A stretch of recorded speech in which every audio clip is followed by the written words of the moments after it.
And I want to make one mention, and with great respect for your creativity and your insights. And I guess what I would like to offer is the idea that sometimes what we perceive as light and dark are our perceptions. I have a photograph on my phone. I actually keep it there to remind me when I forget. It's a photograph of the full moon, because the moon is always full. We don't see it as always full, right? We see the moon go through a cycle, right, from very dark to very bright, because that's the function of how the moon orbits the planet.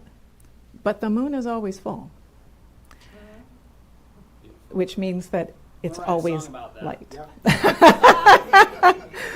What I appreciated in the lyric of your song, TJ, was this idea that, you know, when we are sort of stuck in that perception of the dark, to remind us that that light is coming, right? Right? Sort of that long night of the soul sometimes that everybody experiences. And another tool is to remember that that light is actually always present, number one. But the other is that light and dark are both part of the whole, right? We can't have light without dark. And sometimes we struggle with that, right? We want it to be Christmas every day. We want it to be light all the time because light is great. And yet it is part of our humanness, and it seems, right, to need to experience the wholeness of life, which has both light and dark. So I just offer that as a thought. Okay. So this month, September, has been a month of talking about transcendent purpose. I love these themes we have sometimes. They have these great big words, and I read them and I go, what the heck does that mean? And I know all month we've been talking about this idea of purpose and how we identify and engage our purpose and what we focus our purpose on. And we live in a society that is very focused on purpose in a particular way, right? Which is mostly material, right? Our purpose is to have a good job, have a nice house, have some money, take vacations, do fun things. And there's absolutely nothing wrong with any of that. But is that really our purpose as human beings? So this is something that we're thinking about this month. And the topic for today was called Anything is Possible, which is a topic I really appreciate because perhaps like you, has anybody here ever thought, oh, that's never going to happen. That's not possible. I'll raise my hand. And I am really grateful for the fact that there are people who periodically remind me, why is that? If it's not going to happen? And I have to look at what my assumptions and my fears and my worries are. So we're going to talk a little bit more about that. So transcendent purpose is this idea of two things. One is of going beyond your perceived limits. And I think that's another dimension of the kind of society we live in. We live in a society that likes to tell us what our limits are, right? As individuals, as groups, as families, right? This is as far as you can go. This is as far as you can go with where you came from, with who your family is, with what your economic situation might be. You know, don't hope for too much, right? Or you'll be disappointed. Right, and that lives in this very uneasy balance with this very American idea of sky's the limit, right? Anybody can do anything that they want. And then when that doesn't happen, like, what's wrong with me if I can't do or accomplish all of that, right? So we're faced with this idea on one hand of like, how do we go beyond these limits, right? And also, how do we navigate this experience that feels so complicated and hard sometimes with intention and awareness, because they're not the kind of conversations we usually have. For example, I would say that I don't think there was ever a point in my childhood or youth that I came home and asked my parents, why is this so hard? And where they would have felt comfortable explaining it to me, because I don't think they really knew either. And we don't have those conversations very easily, either with ourselves or with others, because we don't really learn how to do that. But we're kind of thinking about it in our head a lot of the time, aren't we? But we are proposing here, as part of our teaching, right, that living with transcendent purpose means choosing to live in a way to bring forth new realities for ourselves as individuals and for us collectively, right? We have this wonderful vision, the global heart vision, that is part of Centers for Spiritual Living. And so we are engaged in this project, right? To not only create our greatest life, right, individually, that's one of our mottos, right? Create your greatest life. But also, how do we support each other in creating our greatest life as a community? And boy, does it feel like we need that right now, doesn't it? Right? Because there's a lot of struggle and difficulty and pain going on right now. So today we're going to talk a little bit about hope and some of the different dimensions of hope and how we can use hope as one of the tools or means by which we can create a greater life for ourselves, a more purpose-filled life as individuals and together. So Ernest Holmes tells us this. He says, "We exist for the purpose of self-expression. The infinite has already implanted within us an instinctive intuition, which is the spiritual knowledge of good. Our whole growth results from an inner awakening." Okay, I want to repeat that last line again. Our whole growth results from an inner awakening. To me, what that reminds me of is that it's not about what's out there. It's about what's in here. And I will certainly share that I did not even begin to think about this idea of what is in here as something that's important until well into my adult life, because the way that I grew up was everything is focused on what's out there, right? And somehow living up to that, right? Or acquiring it, but not what resources are there in myself that I can be bringing forward to fully express who I am, to bring meaning and value to my own life, to bring purpose to my life, right? What is hope, right? Hope is the desire for something to happen, wanting something to happen, or a feeling of expectation. What inspires us to be hopeful, and what gets in the way? Have you ever been to a magic show? Yeah. Okay. And magic kind of can mess with your head, right? Because it makes the impossible appear possible. Right, yeah. So when we feel like we're in an insurmountable situation, right? We're really struggling with something in life, or whether it's a condition, a circumstance, something happening within ourselves, it feels like a little magic could go a long way. Wouldn't it be great to be able to say, presto changeo, right? Does anybody remember the Bullwinkle cartoon? And how there would be those little skits in the middle, and Bullwinkle would be the magician, and he would wave his wand over the top hat, but something else would pop out than what he was expecting. All right, this is sometimes how I feel about magic. It's the double edge, but I appreciate it. So hope, coming back to hope, right? He had hope that something would happen, and it did, just not always what he expected. But the magic that we need in our lives sometimes is not so magical. It is something more powerful than magic, and that can be hope. So I don't know if you were all familiar with a field of psychology that has really emerged in the last few years. It's called positive psychology, which sounds really good, right? And proponents of this field have proposed that hope is one of the most important feeling states that you can have. Which is interesting, right? We think about other qualities. We don't think about hope necessarily being that. But what research is finding is that individuals who have significant levels of hope are healthier, both physically and mentally and emotionally, they are less susceptible to disease. Okay? They perform better academically and athletically. Wow. If I had only known that being hopeful was going to help me do better in sports as a kid. A whole different way of thinking about things.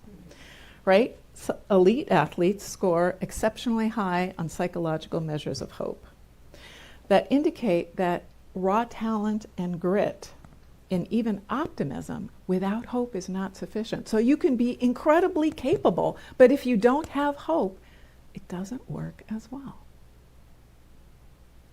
I find this fascinating, right? Because what is the thing about this, right? Well, you may or may not be born with amazing reflexes, right? You may or may not be born with particular tendencies to skills, but hope is something we can all cultivate or even identify already in ourselves, right? Hope isn't something we have to find outside. Hope is already there. We're going to talk about a little bit more of that.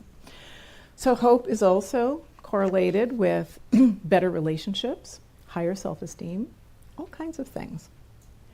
Hope, indeed, is a better predictor of success than intelligence or innate ability alone, says Margaret Naguib, who in The Power and Science of Hope. Hope is a better predictor of success. This is a really powerful idea, I think. But what kind of hope are we talking about? All right, we're going to get to that in a sec. So in our principles, you know I always like to talk about one of our principles. We say, we believe in our own soul, our own spirit, and our own destiny, for we understand that the life of all is God.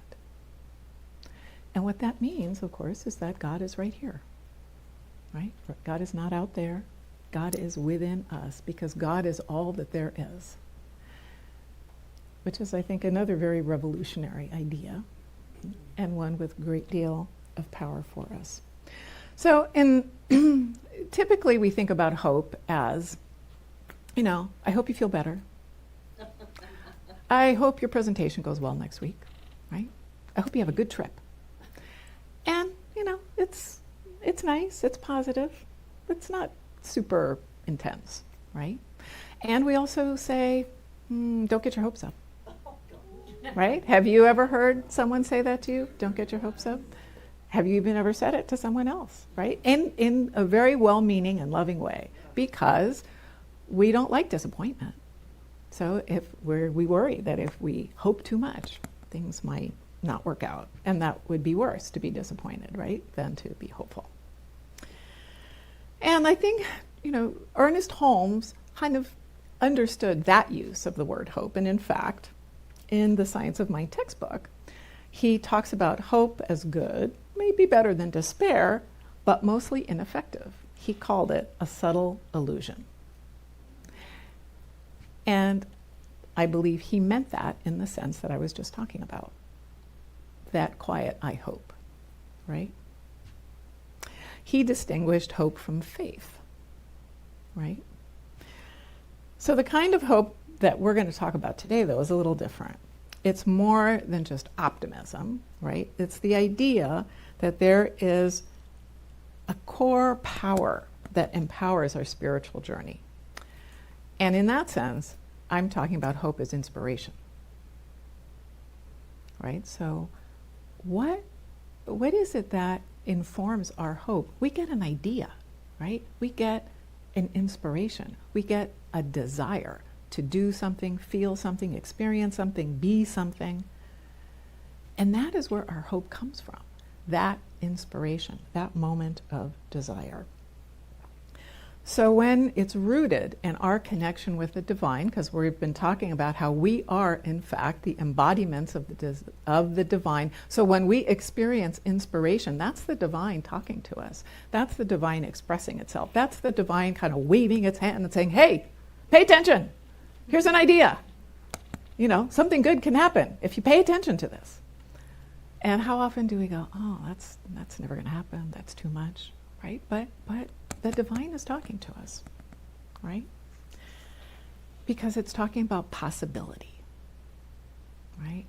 That idea right? That's the title of this talk. Anything is possible. I will tell you a brief story. When I first started my chaplaincy training, I was having lunch with Reverend Suzette one day, and we were talking about what was going on. I was doing this training at UCSD, and she asked me at one point, well, look, what do you want to do after you finish your training? What's your what's your thought about that? And I said, well, I want to get a job as a chaplain, and it would be great to work at UCSD. And I said it, I guess, in a tone where she looked at me like, well, why not? And I, well, it's probably not really going to happen. And I did that thing that we do, right? That thing to tamp down, right? Because, of course, that's what I really wanted. I so wanted that. But I was, I was afraid to name it because then I would be disappointed if it didn't happen. And this is the good thing. And so I share this story, to let you know that, yes, sadly, ministers are human beings, and we forget our own teaching and truth periodically. And the really good thing is that we talk to people who remind us, as Reverend Suzette did in this case. And that's, of course, what we all, ministers and practitioners, are also here to do with you and for you, is to remind you, right? So in that moment, when she said to me, well, why not? I had to remember, oh yeah, why not? And it's really not, and in fact, that's what happened. I do work at UCSD. I'm a palliative care chaplain.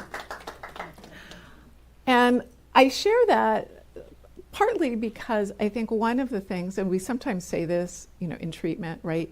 We have an idea, we have a vision, we have an inspiration, we have a hope, and we say this or something greater. Because as human beings, we may not know, there could be even something more amazing, right? We don't want to limit our hope and our intention, but we also want to claim it. It's a little bit of a balancing act, isn't it? Yeah. So a really key part of all of this idea of hope, right, is both how we claim that initial inspiration, right, and then what we do with it after. Right? What do we do with it after? How do we claim our agency over our hope? And how do we navigate a pathway to activate that hope in the world, to bring forth what we are inspired to bring? And in that process, right, we're also called to build resilience, right? Because the reality is, of course, things don't always work out the way that we want. And the challenge and the opportunity that we have, the possibility, is to be able to recognize, well, I thought that's what I wanted, but then this other amazing thing happened. And am I noticing it? Because, if I was just focused on that one intention initially, I might not ever notice this other thing, right? Boy, it's complicated to be a human being, isn't it? Yeah. So, hope. Hope as inspiration, hope as agency to take action, and then to figure out how to do it. So we've already talked about how hope can galvanize us and lead to these amazing, better outcomes in life when we allow it to be an engaged and active part of our life. I think the next step with hope, right, is to lean into it. And Holmes talked about this as faith, right? So faith, unlike hope, is really something you lean into, right? He called it a practice, right? We lean into our practice of faith because it's the work, right? So hope is the impetus. Faith is part of that pathway, part of that agency. We claim our agency through faith because we hold on to our vision, right? That's part of our faith. We express it, we act on it in the world, and we make choices, right? This is one of those famous cliches in our teaching, treat and move your feet, right? So that's the move your feet part of faith. You have to do. We don't just sit there waiting for something to happen. We don't just sit there hoping for something to happen. We have to do. And do can be a lot of different things. It can be practical in the world, and do can be spiritual mind treatment and prayer. do can be visualization, visioning, do can be many things, but we're required to do in order to realize that inspiration, that hope is. I think we have heard any number of stories in life about amazing circumstances where people faced really difficult challenges and overcame them in remarkable ways. And those stories are always really super inspirational and sometimes a little discouraging and like, man, how did that happen? Do I have, what it takes to accomplish that? But I am equally inspired, occasionally unsettled, with those. I mean, mostly inspired. And, I also question myself. What I'm grateful for in being in spiritual community with all of you is that this is how we support each other and reminding each other when we have those moments of uncertainty and insecurity that yes, actually, as expressions of God, we all have these potentials and powers. And it's really amazing if we take the time to pay attention and talk with each other and hear each other's stories, right? To be inspired by all the things that people are doing, right? And how they bring their hopes to the world. And we often tell stories about really big things. I read a story this week about the inventor of Braille, like the writing for blind people, how this young man, Louis Braille, invented it after he was himself blinded as a child in an accident. And he kind of amazingly developed this way for blind people to read by inventing an alphabet of raised dots on a page. In fact, evidently using the same type of tool that had accidentally blinded him. Really amazing story. And so we think of that's a huge action, right? An action that has changed the lives of millions. At the same time, what are the actions that can change lives in ways we don't know? One of my nieces posted something on Instagram this week. It was about how people, we read science fiction stories and movies all the time where someone goes back to the past and they change one little thing and everything changes in the future. And she said, well, why don't we think that little change that we might make right now could change everything in our future in a positive way? What a great question.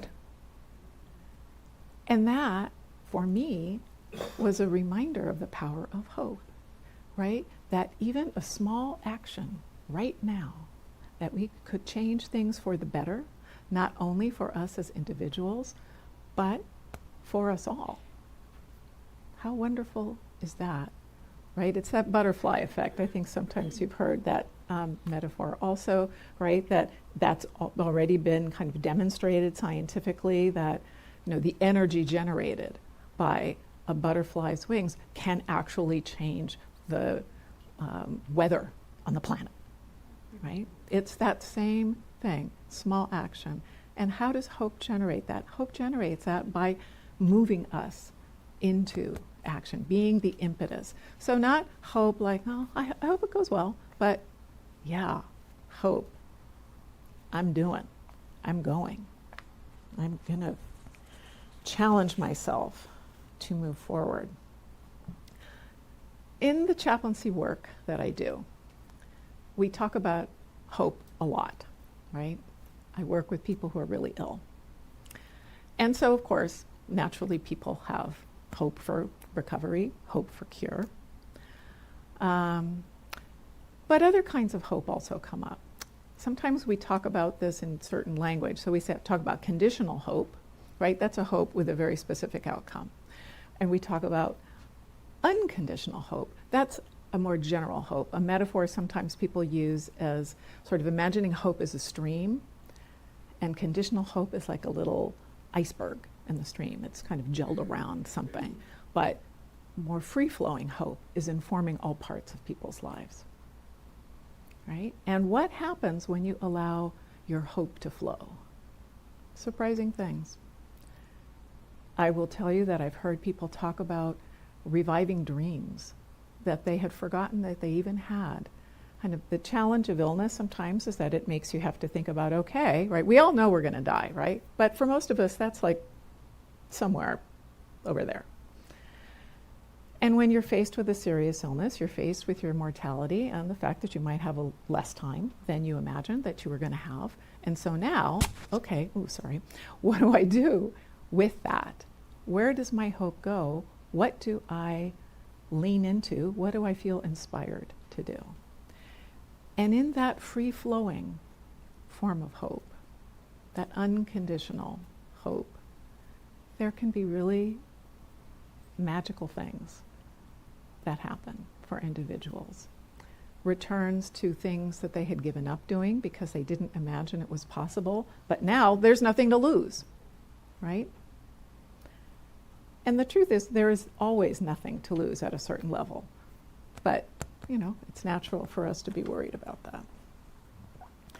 So we talk about these spiritual practices all the time, so I'm not going to go too far into them. We affirm the value of these practices for claiming your hope and for acting on your hope. And it sounds kind of obvious, but they can be really powerful. So I just want to remind you that these are all things that you can do individually, but also together. You can do them together here, right? You can do them together in our larger CSL community. Visioning, right? Visioning is one of those practices that helps you claim your hope, identify your hope, right? You open yourself to what does the divine want to express through you, and then, right, what's getting in the way? It's a process that helps you identify those things that might be impeding the expression of your hope and your intention and your faith. We talk about affirmations, right? Those positive statements that put us in the mindset to actually lean into what our hope is and to bring it into our action through faith. Visualization, seeing it in your mind, right? And spiritual mind treatment. And I don't have to tell you about that because you all know what it is, but it's our form of affirmative prayer that we practice at Centers for Spiritual Living, and that any practitioner or minister can support you in practicing. You don't need us to do it. You can do it, but we can support you in doing that, right? I want to just briefly address kind of how we think about things when they don't work, right? Because that's hard when we have really dedicated ourselves to a hope and it doesn't work out. And I bring this up because I observe this a lot in the context of illness and healing, right? What does it mean when we have invested ourselves so deeply into healing and the healing that we're looking for doesn't happen the way that we want it to happen? That can be really, really painful. Painful for the person, painful for the people who love that person, painful for everybody around them. And I don't have a magic answer to this. I'm just going to share a couple of things that have been meaningful to me in thinking about it. One is simply that I believe there is, to some degree, a mystery about our life experience, right? One of the things I love about religious science as a teaching is that it's very principle focused. It's very focused on how we use those principles in a constructive way. But we're human beings. And though we are channels for the divine, we are not the totality of God, right? If we think about sometimes the metaphor people use is, the God is the ocean, we're all the little drops. So we partake of the divine in our little drop beings, but we don't have the full scope of that divine knowledge. So if it doesn't work out the way that we focus on, the way we intend, the way we hope for, does it mean it doesn't work? Well, everybody has to make their own judgment about that. But I will say this. I heard a story once about a minister who had a very serious neurological disease, ALS, which in human terms does not have a cure. It's a progressive disease. People lose control of their bodies. Eventually they die. And there were many people praying for the recovery and healing of this person. And the illness progressed and continued. And there was a lot of dismay about this. And the minister said, well, you know, I feel healed. I feel at one with God. I feel perfectly healed. This person was not concerned about what was happening with their body. They were concerned about healing at a deeper, more fundamental level. And I am not suggesting in any way that focusing on healing of the body is not correct or appropriate, because we absolutely affirm that in our teaching. It's not a but, it's an and, right? There's a woman who wrote a book about grief. Her name is Megan Devine. It's called It's Okay That You're Not Okay. She said, if we change our orientation to hope, moving from what we might get to how we might get there, then hope is a concept that I can get behind. We might not hope for a specific physical outcome, but instead hope to live this experience of loss in a way that is beautiful and personally meaningful. Okay? So I just leave you with that as something to think about. This is a subject, right, that we're all collectively engaged in thinking about. Today is not the last word by any means about any of it. It's part of the ongoing conversation. So, your call to action. I invite you this week to identify something that you are inspired to hope for. To use some of the tools that we talked about to deepen what that vision is, what that idea is for you, and then to think about some tools you can use to help you lean into the faith of bringing that forward through you, not outside of you, but through you into your experience. Okay, bless you. You know, in our teaching, there has sometimes been a belief that unrealized hope reflects a failure to believe profoundly enough to most effectively apply the law. And I share this because when I was first starting my ministerial training, I was speaking with a friend and their spouse, and it turned out the spouse had been raised in religious science. I didn't know that. And she could not understand why I was doing this, because when she was growing up, whenever something didn't work out in her life, her parents would say, "What's the error of your thought?" And she had trauma. She still had lifelong trauma from this experience. And so I want to be really clear in saying, when things don't work out, the invitation is to think about what's getting in the way, right, maybe, but not what's wrong with you, right, for doing that. So I just wanted to affirm that, because, of course, the irony for me coming to our teaching much later in life was that it was so liberating, but here for this person, it was such a prison. So, you know. Good clarification. So, with this week's call to action, I just invite you to remember that you are never alone in this process, right? You are co-creating with the divine. And you have the support of everyone here in the sanctuary, everyone in our community, to accomplish whatever you hope for and whatever that hope leads you to be and do. I think together as a community that is dedicated to spiritual growth and collective well-being, we can embody hope as a transformative force together and support each other in cultivating hope and strengthening our compassion and our unity. So I want to close today by just inviting you to join me in an affirmation.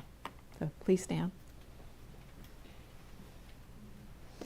Okay, you ready? We're going to say it softly, affirmatively, and really affirmatively. Okay.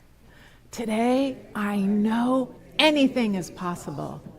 Today, I know anything is possible. Today, I know anything is possible. Namaste. Thank you.